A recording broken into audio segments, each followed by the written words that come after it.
Hey there, so today we're in Kampung Merapoh and we'll be talking about how to pack a bag for camping in the rainforest.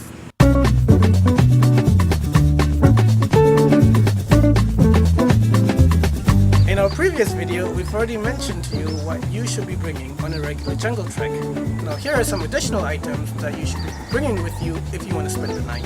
To ensure everything stays dry, don't forget to line the inside of your rucksack with either a plastic bag or, if you're camping overnight, use your tarp.